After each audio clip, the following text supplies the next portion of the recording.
अप्रैल में होने वाले दिल्ली नगर निगम के मेयर और उप महापौर के चुनाव के लिए बीजेपी ने नामांकन के आखिरी दिन 18 अप्रैल को 2 प्रत्याशी उतारे, उनका नामांकन कराया। और अब आम आदमी पार्टी सवाल कर रही है। सवाल उनका यही है कि नंबर नहीं है, बहुमत में नहीं है। 106 सीटें आपके पास हैं, 134 उनके पास हैं, आम आदमी पार्टी के पास। तो फिर ये कॉन्फिडेंस क्या? उन्होंने कहा फिर वही तिकड़म शुरू हो गया। यानी 4 बार जैसे लात घूसे और चले थे निगम में, लगता है इस बार भी कुछ बीजेपी वैसा ही करने जा रही है। ये मेरे लफ्ज नहीं है, ये सौरभ भारद्वाज के लफ्ज हैं।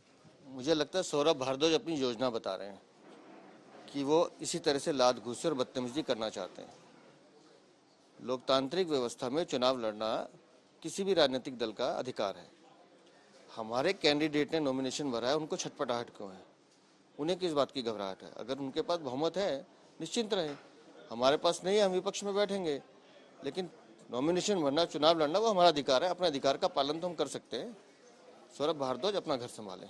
पिछली बार मेयर की प्रत्याशी रेखा गुप्ता को 116 वोट मिले थे, 34 वोटों से हराया था उन्हें शैली ओबेरॉय ने, और शैली ओबेरॉय के 150 वोट मिले। तो इस बार आपको लगता है कि 34 वोटों का अंतर कम होगा या एज इट इज रहेगा? कितने कॉन्फिडेंट हैं आप? मैं परिणाम पे जा ही नहीं रहा।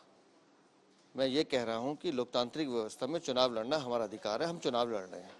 परिणाम आएगा, दिखेगा। मैं तो कह रहा हूँ कि अगर हम विपक्ष में बैठेंगे तो भी हमें दिक्कत नहीं, विपक्ष में तो हम है ही। परिणाम आने दीजिए। उनको घबराहट क्यों है हमारे नॉमिनेशन भरने से? वो सौरभ भारद्वाज सोचे। नहीं, आपने उनके प्रति उत्तर दे दिया, लेकिन जब तक रिजल्ट नहीं तब तक लड़ाई कैसी? मैं भी तो कह रहा हूँ लड़ाई कैसी?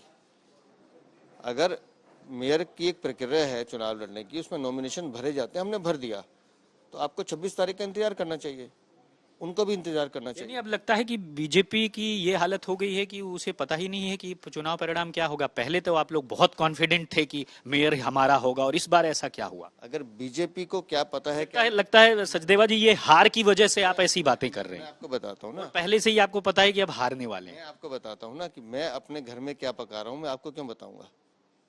26 तारीख आने दीजिए, परिणाम आपके सामने आएगा।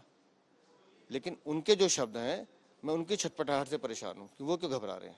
नहीं, कुछ वो तभी तो कह रहे हैं, धुआं निकल रहा है, कुछ पक रहा है, तभी तो वो कह रहे हैं, शायद ऐसा लगता है मुझे। तो उनको धुएं से स्वाद का अंदाजा लगाना चाहिए कि स्वाद क्या है। बड़ी बात है। तो देखिए 26 अप्रैल को क्या होता है। राम किंकर सिंह, दिल्ली तक के लिए।